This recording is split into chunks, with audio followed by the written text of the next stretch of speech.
Opening statements just concluding in the first criminal trial of a former president.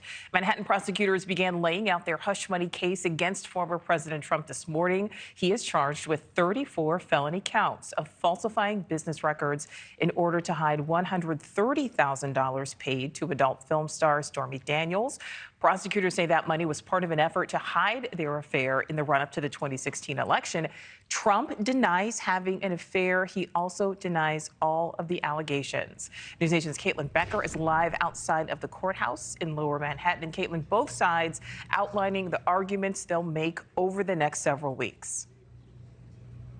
That's exactly right, Nichole. That's what they did this morning. And then after a short recess, court was back in session a few moments ago, and prosecution called their first witness. That's David Becker. He's the former CEO and publisher of the National Enquirer, which is really central to this case against the former president. We expect him to be questioned and to establish from the prosecution side that this conversation between them and Michael Cohen did in fact happen, and that he was basically playing the middleman for this alleged catch and kill scheme. Now, he was called, of course, after opening statements wrapped up. The defense was the last to address the jury. They began by saying the former president is innocent.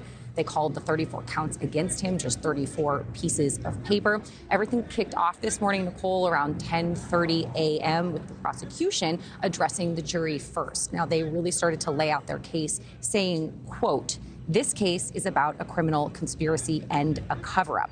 Now, the DA had barely started speaking this morning when President Trump was seen at the defense table appearing to nod off. This is something that he was spotted doing multiple times last week during jury selection.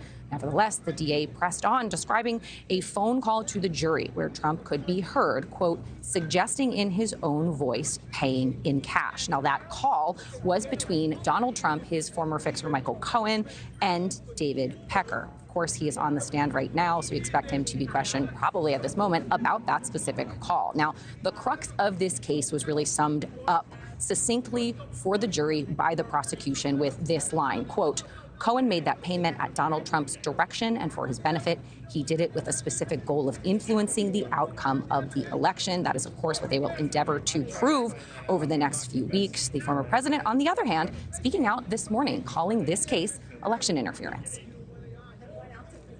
This is done as election interference. Everybody knows it. I'm here instead of being able to be in Pennsylvania and Georgia and lots of other places campaigning, and it's very unfair.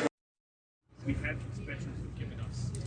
Now, before the hearing began, the judge issued his ruling on Friday's Sandoval hearing that essentially determines what prior acts can and cannot be asked if former President Trump takes the stand. Now, the judge ruled that several other cases the former president has faced can be referenced. Those include his civil fraud trial and the E. Jean Carroll defamation case. Now, of course, we don't know yet if Donald Trump will take the stand in his own defense. But prior to court beginning today, the judge warned that if he did, his testimony is a shield and not a sword. Nichole, I will keep you updated as things unfold here in Lower Manhattan. All right, sounds good, Caitlyn. Thank you. Thank you for watching. Go to newsnationnow.com to find News Nation on your television provider. And don't forget to click the red subscribe button below to get more of News Nation's fact-driven, unbiased coverage.